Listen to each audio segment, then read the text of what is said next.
Amrita Rupanandaji Maharaj, the head of our center here at Jamshedpur,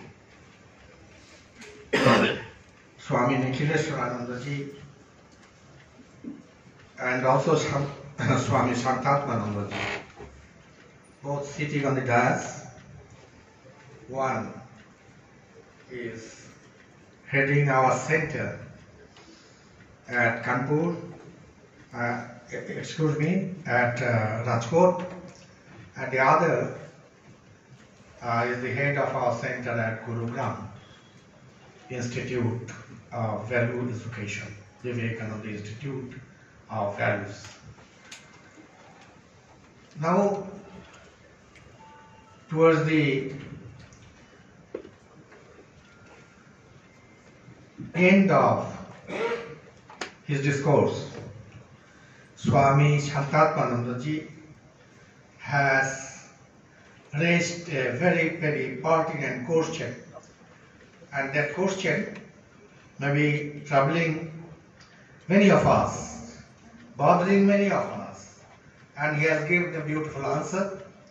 What I would like to do is to expand a little what Swami Santatmanandaji spoke and wanted to make points with.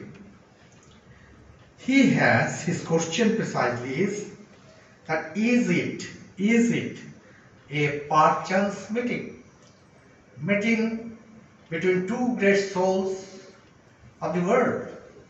One was Vivekananda, another was Jamshedpur.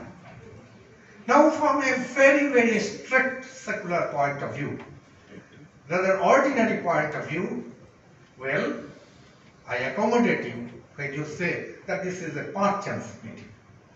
But when from a higher point of view, we look at this, it can't be perchance, as Santatmanandaji, great ball of fire. Sometimes the sparks go here and there. In 1920, it was through Mr. Mukherjee that a spark of fire from Belur Math came here, and later on to become affiliated to Ramakrishna Mission formally in 1927. It's a great pleasure for me that Mukherjee's brother, brother and nephew, Shiva Prasad Mukherjee, who was the chief engineer of Border Force, was a very, very close and intimate friend of mine. So I am proud that I have some association because his uncle was the instrumental, one Mr. Mukherjee. What is the first name of?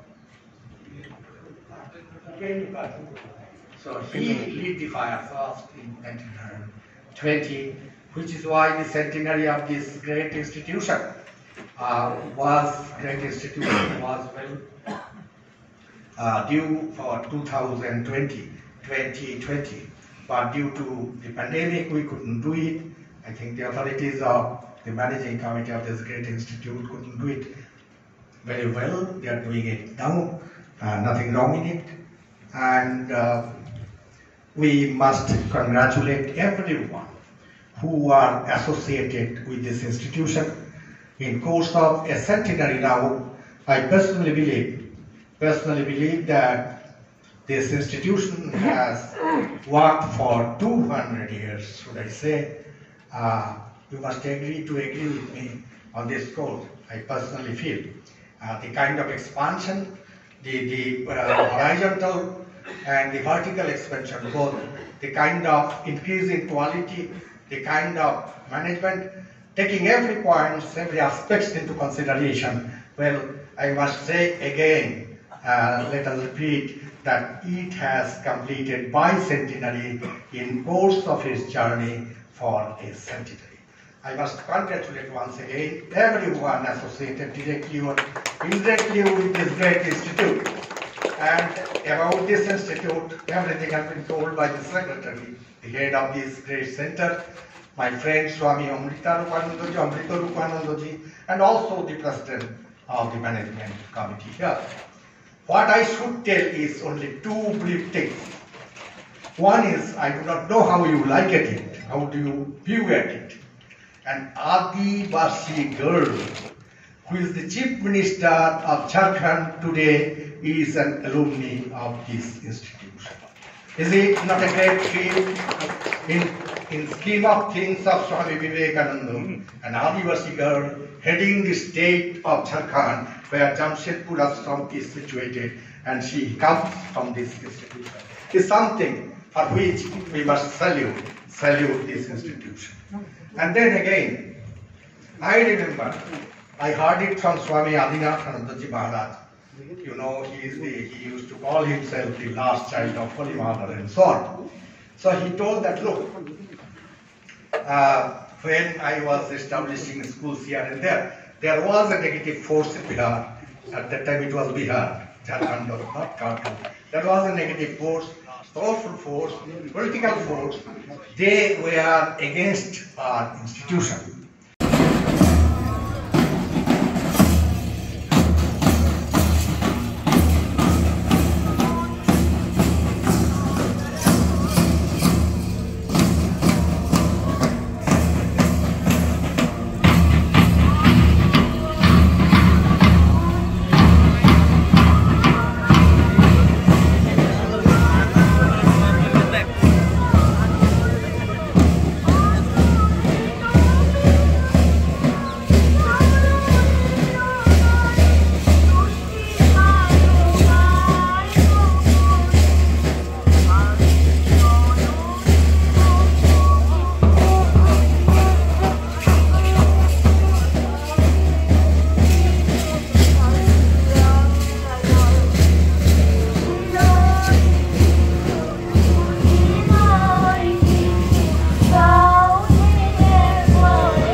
research institution. Essentially, he wanted the research to be done on the tropical diseases or tropical chemistry and also our own history, etc. It was a combination of science and humanities. This is what he really wanted to set up. For this purpose, he sent his executive, B.J. Barsha, to America, Europe and other places to study similar institutions, and also set up a committee to submit a proper proposal to the then Viceroy, Lord Curzon. But even before submitting the proposal, which he did in December 1898, on the 23rd of November 1898, he wrote to Swamiji, because about that letter Nikshrande dealt with in great detail. Essentially, Jamshedpur also was in agreement with Swamiji's ideas that the ascetic spirit of India should not be allowed to go waste. It should be channelized on productive lines. In fact, this is one of the extraordinary contributions of the Ramakrishna movement itself, how the all-announcing monks can really contribute enormously to the welfare of the society through active participation rather than staying away from the society. That's why we see the large number of educational, medical and numerous other institutions as the mission and the might have established today. So he was also of that view. That's why he said that supposing youngsters with the spirit of renunciation who are ready to live a very frugal life where the basic necessities of life would be met, such renunciates living in halls or in monasteries, supposing if they indulge in this type of a research, what an enormous benefit would accrue to the country. This was the theme of Jamshedji's letter. And then obviously he could not think of a better leader for such a project than Swami Vivekananda, whom he had met in their ship Empress. So naturally, he recalled that meeting and wrote a detailed letter. That was, even before he submitted the proposal. But by that time, Swamiji was extremely busy. He was working out the details of a new monastic order with the twin ideals of Atmano Mokshartham Jagadhitaya, where he said, my monks would this moment dive deep into meditation and at the next moment go and sell the produce in the market. A new kind of a monastic ideal, a new monastic order he was trying to establish. The same ascetic spirit, but with an extreme sense of participation. Of course, he was an extraordinary genius, and he knew he was racing against time. He didn't have much time, he knew. He was in a great hurry, and he was constantly dealing with people who were probably 500 years behind him in terms of their thoughts and ideas and so on and so forth. In fact, this is one of the reasons why our country is where we are today. Because we have hardly understood much of Swami Vivekananda, and it would take probably centuries for us to really understand and put into practice what all we had advised for this nation. तो हमारी यह जो scheme है वो सफल होगी, और ये उन्होंने जो किया वो बिल्कुल ठीक ही रहा, क्योंकि बाद में क्या हुआ हम क्या देखते हैं। जब ये पत्र लिखा उसके बाद में स्वामी विवेकानंद ने कोई पत्र उसका उत्तर दिया हो, उसका कोई प्रमाण नहीं है। जैसा मैंने बताया था कि मैं उनसे मिस्टर लाला को मिला, जो उनके लेखक, बोले नहीं हमारे पास कोई स्वामी विवेकानंद का कोई पत्र उत्तर नहीं है। और शायद इसीलिए जनवरी 1899 में 2 माह के बाद जमशेदजी ताता ने उनके निकट के सहयोगी थे श्री बरजोर जी पातशाह, उनको स्वामी विवेकानंद को मिलने के लिए बेलूर मठ भेजा, और वहां पर उन्होंने फिर से कहा कि इसमें हमको सहायता चाहिए। और फिर हम देखते हैं प्रबुद्ध भारत अप्रैल के 1899 के अंक में संपादकीय प्रबंध लिखा गया। मोस्ट प्रॉबली संभवतः यह लेख शिष्य निवेदिता ने लिखा होगा, क्योंकि स्वामी विवेकानंद ने पातशाह के साथ शिष्य निवेदिता का मिलन करा दिया। उन्होंने कहा शिष्य निवेदिता भी इस कार्य को आगे बढ़ाएगी, और शिष्य निवेदिता ने अपना जी जान से इसके लिए प्रयत्न किया कि इंडियन इंस्टीट्यूट ऑफ साइंस इसके प्रारंभ हो। तो प्रबुद्ध भारत संपादकीय ने क्या लिखा, आधुनिक भारत में सारे देश के लिए इतनी कल्याणकारी योजना अभी तक देखने में नहीं आई है। अतः सभी देशवासियों का कर्तव्य है कि वे अपने जाति भाव और संप्रदायगत स्वार्थों से ऊपर उठकर अपने उसको सफल बनाने में अपना योगदान दे दें। ये उन्होंने ये प्रबुद्ध भारत के एडिटोरियल में ऐसा लिखा गया, स्वामी विवेकानंद कहने पर ही होगा। और सिस्टर निवेदिता उसके लिए जी जान से जुट गई, बीच बीच में स्वामी विवेकानंद को उसका रिपोर्ट देती रही।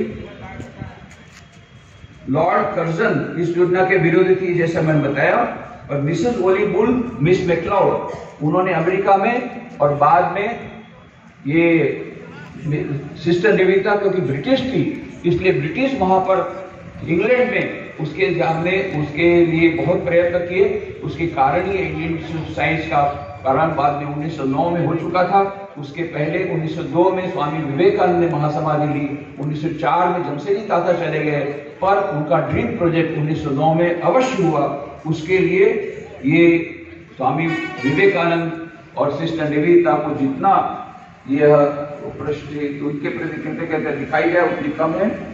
मिस मैक्लाउड को स्वामी विवेकानंद ने 17 फरवरी 1901 को एक पत्र लिखा था बेरोमठ से। मुझे प्रसन्नता है कि तुम श्री ताता जी से मिलने गई थी। तुम्हें वे दृढ़ और भले मानुष प्रतीत हुए हैं। अवश्य बम्बई आने का निमंत्रण मैं स्वीकार करूंगा।